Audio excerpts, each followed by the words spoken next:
Bonjour et bienvenue dans cette nouvelle vidéo ou dans ce nouvel épisode de podcast. Moi c'est Laura alias Madame Manifestation, coach money mindset spécialisée dans les archétypes financiers et aujourd'hui je vous invite à savoir un petit peu comment j'ai fait. Bah voilà, tout simplement. Mort de rire, ça y est, ça part déjà en vrille. Je sais pas si vous avez vu, mais dans les contenus là précédents, j'essaye de rester cadré un petit peu. Mais là, je pense que cet épisode, ça va partir en vrille. Pardonnez-moi. Donc, ça faisait 3 ans que j'entreprenais, que je n'avais pas forcément les résultats à la hauteur de mes attentes et j'ai eu des énormes déclics que je vais t'expliquer qui ont fait qu'en un an j'ai pu repartir de zéro du coup mais clairement de zéro et créer ces 100 000 euros de chiffre d'affaires que beaucoup de personnes recherchent et convoitent. Donc je vais tout te donner sur la table là, tu vas prendre des notes et tu vas refaire. D'ailleurs, si tu veux être accompagné pour pouvoir développer ton chiffre d'affaires et que t'en as marre des conseils business tout cadrés et que tout le monde utilise et qui te correspondent pas, rejoins-moi dans Archétype Manifestation, qui est mon programme phare, qui est le coaching business VS archétype financier qui te donne 50% de travail sur l'argent et 50% de travail sur des stratégies alignées à qui tu es, à tes valeurs profondes. Tu auras accès à une formation en ligne avec plus de 41 modules et sous-modules et des coachings qui se réalisent 1 à 2 fois par semaine avec moi pour travailler ta relation avec l'argent, pour avoir des conseils personnalisés par rapport à ta stratégie financière. Et tu auras aussi accès à des coachings avec des spécialistes sur des sujets sur lesquels moi je n'ai pas ma zone de génie. Par exemple, si tu développes un programme en ligne ou si tu développes tout simplement des ventes en ligne, tu as une coach pour System.io qui est ma plateforme de prédilection où tu peux développer tes mails, tes newsletters, etc. Tu as également des coachings Instagram, tu as des coachings sur les Facebook Ads, tu as des coachings spécialement développés pour la masterclass, le business. Bref, j'ai fait venir toutes les personnes qui, moi, m'ont coaché et qui m'ont aidé aussi à développer mon chiffre d'affaires et aussi des clientes qui connaissent très bien les archétypes financiers et qui te coachent à leur tour dans leur domaine d'expertise. Donc si tu veux me rejoindre, sache que tu as uniquement que quelques jours. Donc je ne sais pas à quel moment tu regardes cette vidéo. Clique sur le lien en description, tu auras toutes les infos.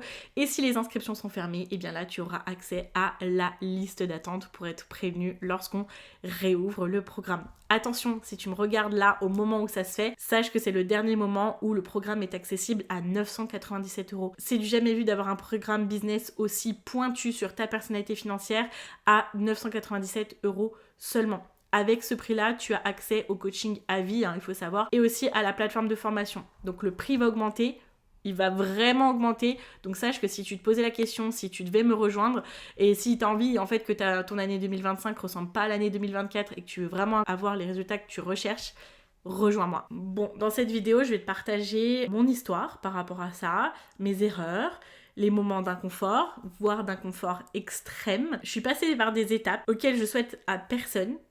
Et aussi, j'ai fait beaucoup d'erreurs. C'est pour ça que je partage autant de choses parce que j'aimerais que tu puisses éviter ces erreurs-là qui, moi, m'ont fait perdre beaucoup de temps. J'ai perdu 3 ans d'entrepreneuriat. J'ai perdu le moment où l'entrepreneuriat en ligne était à son max, le pic, tu vois.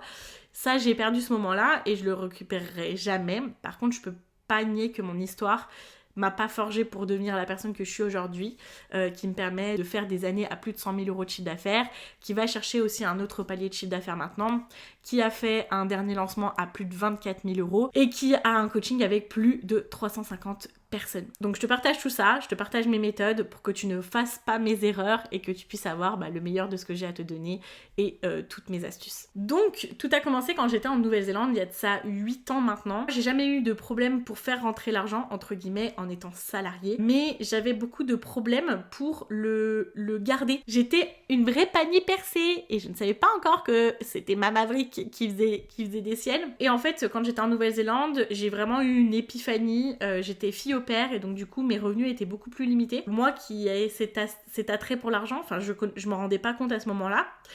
En bonne accumulator, fan de liberté financière, ce jour-là je me suis dit ok Laura, tes revenus sont limités, qu'est-ce que tu peux faire? Et en fait, je lisais beaucoup à cette époque-là. Je suis tombée sur un livre sur la gestion budgétaire et mon amour pour l'argent est né.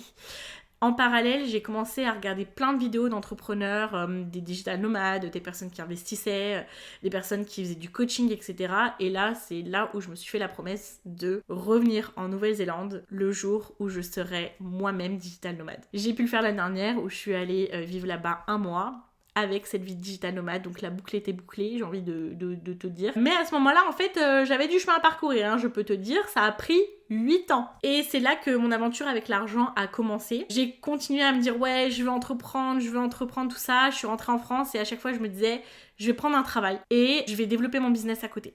Et en fait, à chaque fois, ça se faisait jamais parce que je me mettais tellement à fond dans mon travail que voilà quoi, ça se faisait pas, j'avais pas le temps, j'avais trop peur, etc. J'avais beaucoup d'anxiété par rapport à ça. Au fur et à mesure, voilà, j'étais là, je gérais bien mon budget, j'avais ouvert mes petits comptes, mes comptes épargne, tout ça. J'ai un énorme déclic, je me prends une grosse claque juste avant le confinement, je pense pour beaucoup de monde.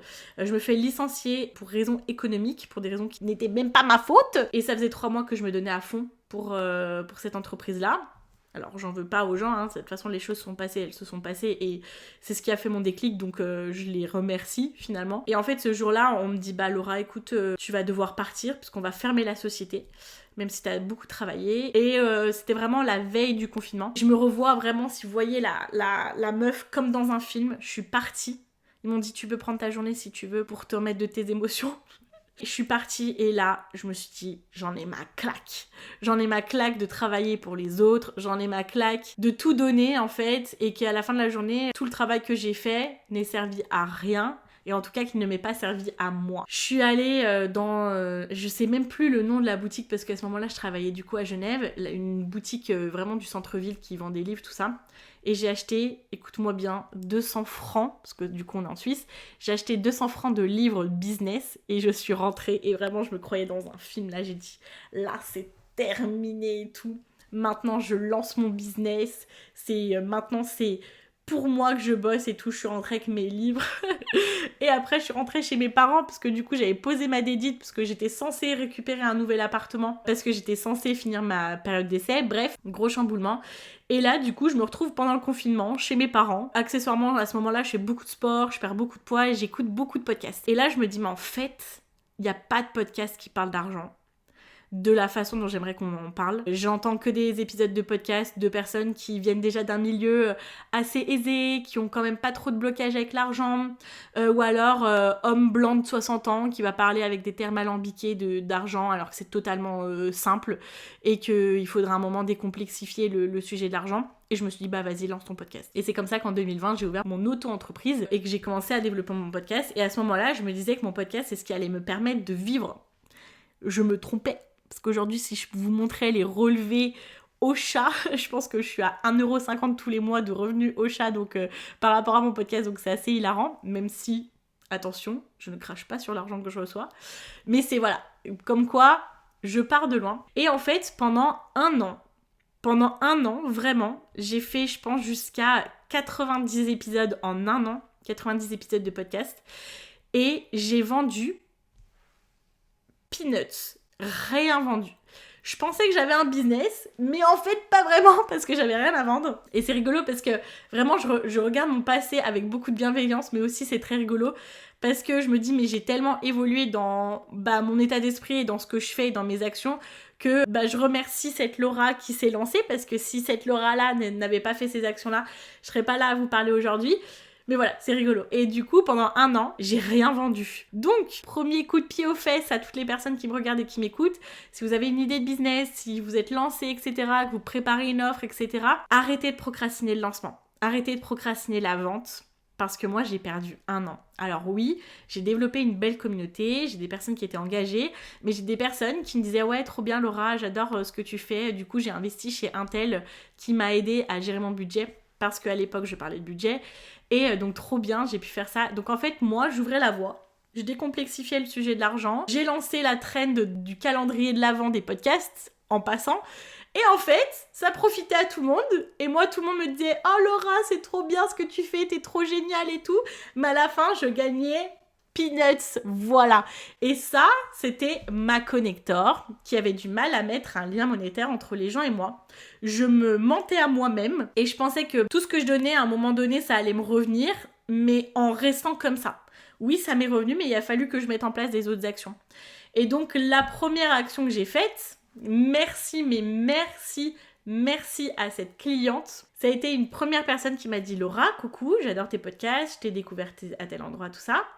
Est-ce que tu vends quelque chose? Est-ce que tu as des accompagnements ?» Et là, j'ai dit « Oh, bah pourquoi pas? En bonne manifesting generator, si tu connais bien le human design, je suis 6-2 et du coup j'ai réagi à l'opportunité, j'ai dit bah ouais, pourquoi pas? Et c'est là que j'ai commencé à me dire ok, bah en fait j'ai quelque chose à vendre et les gens ils sont prêts à travailler avec moi. Mais j'ai perdu 1 an. Donc arrête de procrastiner. En bonne connector, il a fallu que quelqu'un me demande si je proposais quelque chose pour que je puisse accepter de vendre. Et donc c'est là que j'ai eu un lien beaucoup plus authentique avec la personne, c'est là que j'ai pu beaucoup plus donner à cette personne-là. En évitant de vendre, en fait, j'évitais vraiment d'aider les gens et les gens, ils allaient travailler avec d'autres personnes et ils n'allaient pas travailler avec la star que je suis. Vraiment, travailler votre amour personnel, c'est important. Alors, du coup, j'ai commencé comme ça. Et c'est là que j'ai commencé à vendre mes accompagnements au fur et à mesure. En fait, le problème que j'avais, c'est que je ressentais beaucoup de honte à vendre. Bah ouais, j'avais plein d'ambitions, j'aimais décomplexer le sujet de l'argent, j'étais audacieuse dans ce que je disais, tout ça. Sauf qu'il me manquait le côté vente. J'étais spécialisée dans la gestion du budget, sans frustration, etc. Plus je travaillais sur l'argent, plus je me rendais compte qu'en fait, ma relation avec l'argent, c'était ça qui allait faire que j'allais pouvoir tenir bien mon budget. Et qu'en fait, le fond du problème, c'était pas qu'on gérait mal notre budget. Le fond du problème, c'était la relation avec l'argent qui était pétée. Voilà, tout simplement. De par l'héritage générationnel, de par ce que j'ai vécu, de par ce que j'ai vu, de par les exemples que j'ai eus, etc. dans les médias. J'avais un problème avec l'argent. Et c'était pas de ma faute, c'est ce que j'avais vécu, en fait, tout simplement. Personne ne naît en ayant des problèmes avec l'argent. C'est ton histoire qui te crée ta relation avec l'argent, qu'elle soit bonne ou mauvaise. Et donc, j'ai commencé à déconditionner, en fait, mes blocages avec l'argent, mais plus dans ma vie perso, sur le fait d'attirer, etc. Mais j'avais pas compris à ce moment-là que j'avais des blocages à vendre. C'était vraiment un truc pour moi, je l'avais pas encore compris. Donc, j'étais là, j'avais quelque chose à vendre, mais j'arrivais pas à le vendre parce que je me culpabilisais énormément, j'avais du mal à faire du marketing. Et parfois, en fait, j'avais les méthodes de vente, sauf que je les appliquais pas parce que je savais pas qu'elles me ressemblaient pas. Et j'avais l'impression d'être une totale cancre de l'entrepreneuriat. Et que dans tous les cas, en fait, moi, ça allait pas fonctionner pour moi, même si j'avais un super message, même si j'avais des choses géniales à dire, etc. Donc tu vois, quand je te dis, je pars de très loin. Donc toi aussi, tu peux y arriver, peu importe à quel endroit tu es actuellement. Vraiment, il faut que tu me fasses confiance, je pars de très loin. Donc toi aussi, tu peux y arriver et toi aussi, tu peux faire exploser tes chiffres. Donc, je savais pas comment me vendre, j'avais un truc à vendre, je savais mes ambitions, je savais que ça pouvait aider les gens, mais du coup, j'osais pas le vendre vraiment et pas à demi-mot, voilà. J'ai fait un premier lancement en 2020 et j'ai vendu 3 programmes. Pour moi, c'était l'échec, mais cuisant. Et en fait, j'avais vendu à demi-mot tout le long, j'étais vraiment en PLS, bref, c'était vraiment atroce pour moi. Ce lancement, c'était vraiment le pire, unique lancement de ma vie. Et voilà, je comprenais pas parce que du coup, je me disais, les gens, ils adorent ce que je fais, je sais que je peux aider les gens à économiser plus d'argent, parce que là, à ce moment-là, c'était un programme sur le budget, mais en fait, les gens, ils achètent pas. Il y avait un gros couac. Donc du coup, je passais mon temps à me comparer avec les autres qui lançaient des programmes qui cartonnaient, surtout en 2020. J'étais complètement démoralisée, j'en pouvais plus. J'avais honte aussi de mes résultats, en plus surtout du fait que je parlais d'argent. Je me disais, bah en fait, ça se trouve, c'est pas pour moi. Et tu l'as compris, hein. Ce que je savais pas à l'époque, c'est que je suivais des méthodes qui me correspondaient pas et je ne travaillais pas, en fait, mes blocages liés à la vente et je ne connaissais pas mes forces financières que je vais découvrir après, un peu plus tard, grâce aux archétypes financiers. Donc après ça, je vivotais un petit peu, je vendais quelques programmes. J'ai une copine qui m'envoie une annonce de travail et elle me dit « Ouais Laura, ça pourrait être trop bien pour toi, c'est génial, c'est un poste de responsable communication. » Et en fait, moi je me suis dit « Bah vas-y, allez, on va tenter. » Esprit maverick, esprit audacieuse. J'ai jamais été responsable communication, j'étais commerciale juste avant, j'avais été community manager juste avant. Et en fait, j'ai fait le hold-up du siècle parce que eux aussi, je pense qu'ils avaient un peu de mal à recruter parce que on était dans une petite ville qui n'est pas très glamour. Et surtout, ma responsable, elle avait un peu de mal avec mon parcours. Donc je me suis dit, je pense que c'était pas son choix de me recruter. Elle avait un peu de mal à mon parcours parce que j'avais pas un parcours classique de com. Voilà. Je sortais d'une école de commerce et j'avais pas gravi les échelons dans la communication. C'était assez rigolo d'ailleurs. Du coup, bah j'ai ce poste-là et allez, bim, 3 000 € brut par mois. Et là, je me suis dit, ok, bon bah allez, vas-y, j'y vais. Et je vais continuer à développer mon business en parallèle. Qu'est-ce qui s'est passé? C'est que je me suis mise à fond dans mon travail. Et j'ai pas développé mon business à côté. Pourquoi? Parce que à ce moment-là, je ne savais pas que mon côté connecteur faisait que j'avais beaucoup plus de facilité naturelle à m'impliquer dans les projets des autres que dans mes propres projets. Donc ça, c'est pareil, quand je l'ai découvert, c'est un truc sur lequel j'ai travaillé. Et maintenant, aujourd'hui, je peux te dire que mes projets à moi, c'est the most important thing. Waouh, je t'ai sorti un accent, mais vraiment nul. Maintenant, c'est le truc le plus important et je le fais vraiment avec aucune honte. Et du coup, maintenant, j'aide vraiment les gens parce que j'ai vraiment des gens que j'accompagne et de plus en plus. Donc je travaille, c'était un remplacement de congé maternité et on me dit Laura en fait la personne ne va pas revenir, est-ce que tu veux continuer? Et là je me suis dit ok Laura, t'as deux chemins, soit tu continues et tu te mets en mode carriériste, soit en fait tu relances vraiment ton business. Sauf que j'étais totalement pas épanouie, enfin je me tapais des angines tous les mois, vraiment des angines aiguës, j'arrivais même plus à avaler ma nourriture tellement que j'avais les amygdales enflées tout ça. Donc il y avait un gros problème. Je me disais en fait non c'est pas mon truc quoi. Ce qui s'est passé c'est que j'ai accepté de continuer à travailler chez eux mais à mi-temps. Du coup à l'autre mi-temps j'ai pu commencer à développer mon business et là on arrive à octobre 2022. Ça a été l'une des pire période de ma vie. Juste 2 mois avant, j'avais perdu quelqu'un qui m'était très proche, qui m'était très cher. Je faisais des crises d'angoisse tous les soirs, j'étais super mal, je pleurais tous les jours. En plus, après, en octobre, je me fais larguer. Pareil, c'était horrible, c'est la première fois que j'étais amoureuse de quelqu'un. Après, j'avais aussi des situations dans ma vie qui étaient très compliquées, donc j'ai pas trop envie de parler, mais en fait, c'était une accumulation de choses qui faisaient que j'étais extrêmement mal. Et en plus de ça, je demande à être à mi-temps. Et quand je me mets à mi-temps, du coup, j'ai mon salaire qui se divise par 2. Donc, je me retrouve avec le cœur brisé, en deuil, au bout de ma life, à prendre du poids et avec très peu d'argent. Je peux te dire que, en fait, vraiment, ça, c'est un truc, je crois que j'ai jamais raconté. Donc, déjà, j'osais le dire à personne que c'était un peu la galère parce que c'était mon choix à moi. Et je m'étais dit, en fait, là, t'assumes ton truc et du coup, maintenant, il faut que t'ailles chercher plus de chiffre d'affaires. Donc c'est aussi, je pense, pour ça que j'ai très bien démarré, enfin redémarré du coup, c'est parce que je me suis mise dans la survie. Enfin, et moi, ma Maverick en mode survie, elle fonce, elle avance et tout. J'ai la motivation peur dans l'human design.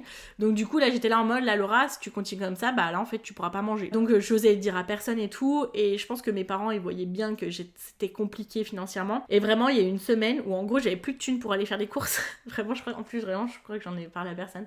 Et en fait, toute la semaine, il me restait des bocaux avec genre des pâtes et tout, machin, des trucs comme ça. Et je faisais ça. J'avais plus de sauce tomate, j'avais plus d'huile d'olive, je mangeais genre des pâtes au sel, quoi. Et en fait, ça m'arrivait souvent d'aller ouvrir le frigo et en fait, c'est comme si mon cerveau, il cherchait un nouveau truc et je me disais, mais Laura, en fait, il y a rien de plus que depuis hier dans ton frigo, en fait. J'ouvrais le frigo comme si, genre, je cherchais un nouveau truc à manger, en plus, surtout que je fais de l'hyperphagie, j'ai des problèmes avec l'alimentation. Et je me disais, mais Laura, il y a rien de plus dans le frigo. Et en fait, vraiment, à chaque fois, j'allais chercher quelque chose de nouveau. Parce que mon cerveau, il pouvait pas conscientiser que j'étais en galère comme ça et que je pouvais pas faire de courses. C'était assez fou. Et en fait, donc mes parents, ils l'avaient bien compris. Et un jour, je sais plus ce que je dis à mon père. Je lui dis, papa, faut que j'aille mettre de l'essence. En fait, il me restait très peu sur mon compte. Quand tu vas à la pompe à essence, il te faut absolument 150 € sur ton compte, sinon ça passe pas. Et en fait, j'avais pas assez. Et du coup, j'avais dit à mon père, papa, je peux te donner en liquide et tu me passes ta carte pour que je puisse aller mettre de l'essence. Donc il savait que c'était compliqué, mais j'aurais pas dit à quel point. Enfin, j'avais pas de dette, j'étais pas à découvert, mais c'est juste que c'était la dèche quoi. Et donc comme moi je me suis jamais mise d'autorisation de découvert, et je pouvais pas aller au-delà. Et mon père il m'a donné la carte, il m'a dit non mais t'inquiète Laura, mais l'essence c'est bon, on n'en parle plus. Et là je me suis dit ouais ok, je pense qu'ils comprennent. J'étais pas partie pour aller autant dans le détail, et le truc le plus probant ça a été à Noël, en bonne personne généreuse et tout. Enfin moi à Noël c'est important de gâter les gens et tout que j'aime. Et je me revois et me dire ok j'ai 50 balles pour Noël. Donc du coup je suis quand même allée puiser dans une ou deux économies qui me restaient, vraiment je sais même plus comment j'ai fait. J'ai fait un peu un cadeau à tout le monde, puis en plus je pouvais pas me mettre dans les cagnottes parce que du coup je pouvais pas mettre grand chose tout ça. En plus j'avais très peu d'argent de côté, mais vraiment très peu. Je me revois à Noël, en fait j'ai reçu des super cadeaux. D'ailleurs cette montre là que je garde tout le temps avec moi même si elle commence à être usée, je l'ai reçue à ce Noël là. Bref en fait je suis vraiment émue en fait en parlant de ça. C'est ma soeur et mon beau-frère qui m'ont acheté cette montre que vraiment je voulais et tout. Oh je vais chialer. Je me revois recevoir ce cadeau et me mettre à pleurer. Je leur ai dit, je suis désolée, moi mes cadeaux ils sont pourris quoi. Vraiment ça a été un moment genre le plus critique pour moi, mais en fait je savais qu'il fallait que je tienne bon parce que j'étais vraiment en train de changer ma vie. J'avais pris des décisions courageuses, j'étais en dèche totale, je faisais que de bosser, j'en pouvais plus, j'étais pas bien quoi. Enfin je vivais vraiment des trucs très difficiles et je suis là en fait je me fais couvrir de cadeaux par toute ma famille, genre vraiment ma soeur qui m'achète une montre et tout, et moi je suis là, j'aurais acheté des trucs pétés quoi. Attendez, je vais aller chercher un petit mouchoir. ça y est. Et en fait, je pense que c'était l'un des moments où j'étais le plus mal dans ma vie. Mais je savais qu'il fallait que je tienne bon parce que je savais que j'étais en train de me transformer et que ma vie allait aller beaucoup mieux. Et dès le mois d'après, j'ai créé 2600 € de chiffre d'affaires par tout le travail que j'étais en train d'accomplir. Ça faisait du coup 2 mois que j'étais à mi-temps. Ces 2600 € de chiffre d'affaires, je les ai créés grâce à quoi? Grâce à mon déclic sur les archétypes financiers. Je sais pas si vous imaginez, j'ai jamais autant bossé de ma vie en étant si mal et en ayant si peu d'argent en fait à ce moment-là, et j'étais vraiment en train de créer ce changement de vie. Donc je peux vous dire que vraiment, j'y suis pas allée avec le dos de la cuillère. Et ce qui s'est passé, c'est que du coup, je me suis relancée. Donc ça a été pas facile parce que ça faisait 6 à 9 mois que je ne publiais plus rien sur Instagram. C'était très difficile de revenir, mais je me suis dit en fait, il faut vraiment que je revienne. Là, je me dis ok Laura, tu te relances, maintenant faut recommencer à te former. Et ça faisait 1 an que j'avais acheté une formation d'une Australienne qui parlait de money mindset, etc. Et elle avait une petite formation à côté sur les archétypes financiers que j'avais jamais ouvert. Et je me suis dit, bah tiens, va voir ce que c'est. Ça a été ma révolution. Ça a été ce qui a changé ma vie. J'ai commencé à me former dessus, je me suis rendu compte que j'étais connector, que j'étais maverick, que j'étais accumulator. Je me suis rendu compte pourquoi pour moi c'était si difficile de mettre un lien monétaire avec les gens. C'était si difficile pour moi de vendre. Pourquoi je me mettais toujours dans les projets des autres et pas dans les miens. J'ai compris pourquoi j'avais une idée par jour.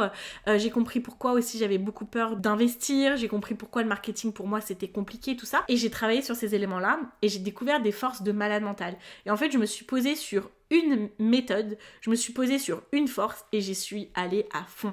J'ai juste utilisé ma connector et c'est ma connector qui m'a permis de poser ma démission. Et donc à partir de là, j'ai bossé de façon alignée. Ça a été super simple pour moi. Donc si tu veux que je te donne toutes tes méthodes pour toi, il faut absolument que tu viennes dans le programme parce que tu vois, ça a changé ma vie et ça peut changer la tienne. Parce qu'à partir du moment où j'ai eu les informations les plus claires et les plus précises par rapport à ma personnalité financière, j'ai eu un truc qui a changé et qui m'a permis d'avoir des résultats financiers, c'est que j'ai aimé vendre. J'ai jamais autant aimé vendre que depuis que je connais mes archétypes financiers. Ça a été ça le gros déclic pour moi, mais pour ça en fait j'utilise des méthodes qui sont alignées et il fallait que je travaille sur mes blocages. Il fallait que je découvre aussi mes forces financières. Et du coup à ce moment-là, j'ai compris que je devais arrêter de me comparer aux autres, que je devais arrêter de faire les choses comme les autres.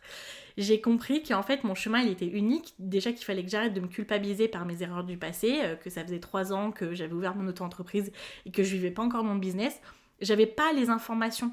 J'étais noyée de plein d'informations qui bénéficiaient peut-être aux autres mais qui me bénéficiaient pas à moi. Et en fait du moment que j'ai eu les bonnes informations, que j'ai eu les informations claires, tout a changé. Et là aujourd'hui ce qu'il y a dans Archétype Manifestation, il y a 20% de ce que j'ai appris et il y a 80% de mon expérimentation d'adaptation au marché français, de ce que j'ai pu voir avec mes clientes et de tout ce que je découvre au fur et à mesure. Je me suis rendu compte que les archétypes financiers, en fait, c'était pas que pour être à l'aise à vendre, mais c'était aussi quelque chose qui nous permettait d'adapter tout notre business.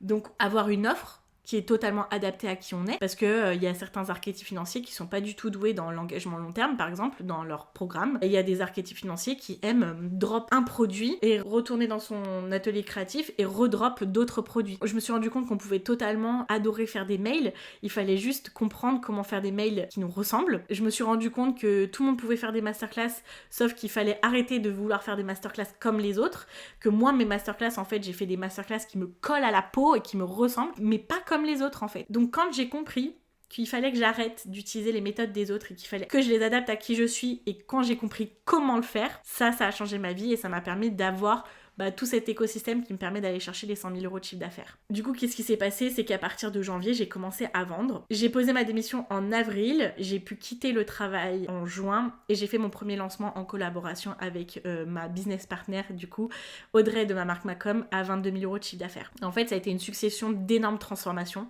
et d'énormes passages à l'action. À partir du mois d'août, c'est là que j'ai lancé mon programme sur les archétypes financiers parce que j'avais eu en fait 6 mois d'adaptation de mes archétypes à moi, à mon business. J'avais commencé à le tester avec plein de clientes que j'avais du coup en accompagnement de groupe ou en accompagnement individuel. J'ai commencé à avoir tous leurs retours, voir comment elles utilisaient ça, etc. J'ai tout mis dans un programme. En fait, j'ai lancé mon programme en bêta test. À ce moment-là, il était à 370 €. Il ne ressemble plus du tout à ce qu'il est aujourd'hui, mais c'est là que j'ai créé mon premier lancement à 13 000 € de chiffre d'affaires. Je me revois encore chez mes parents, parce que là, je venais de quitter mon appartement. Je m'apprêtais à partir en Espagne en workation et je me revois encore à regarder, à actualiser mes ventes et à passer les 10 000 € et je dis à ma mère, mais maman tu te rends compte et tout, et en fait on s'est pris dans les bras et on pleurait toutes les deux. Vraiment je me suis dit mais je reviens de tellement loin, et aujourd'hui en fait les gens ils sont prêts à me faire confiance parce que bah moi je me suis changée tout simplement parce que je me suis décomplexée de la vente. Et je me suis rendu compte que la vente c'était pas mal en fait, et que les gens ils étaient heureux d'acheter, les gens ils étaient heureux de venir travailler avec moi, et que j'ai apporté des vraies transformations. Et donc j'ai répété encore, en adaptant énormément de choses bien évidemment, en continuant d'évoluer, en continuant de travailler sur moi, en continuant à me coacher, en continuant à me faire accompagner. Mais en fait bah, c'est comme ça que j'ai créé mes 5 000 € de chiffre d'affaires en un an. Donc si tu veux pouvoir bénéficier de mon parcours et de tous les enseignements que j'ai pu avoir, si tu veux pouvoir bénéficier de toute la connaissance que j'ai dans la psychologie de la vente et la psychologie de l'argent et la psychologie business, c'est absolument dans Archétype Manifestation, du coup, qui est le premier programme Business vs Archétype, qui va te permettre de révolutionner ton rapport à l'argent et faire décoller tes ventes tout en restant toi-même. À l'intérieur, tu vas trouver des méthodes business que tu ne verras nulle part ailleurs. J'ai utilisé ce qui se fait de plus général et j'ai regardé comment tu pouvais l'adapter en fonction de chacun de tes archétypes financiers.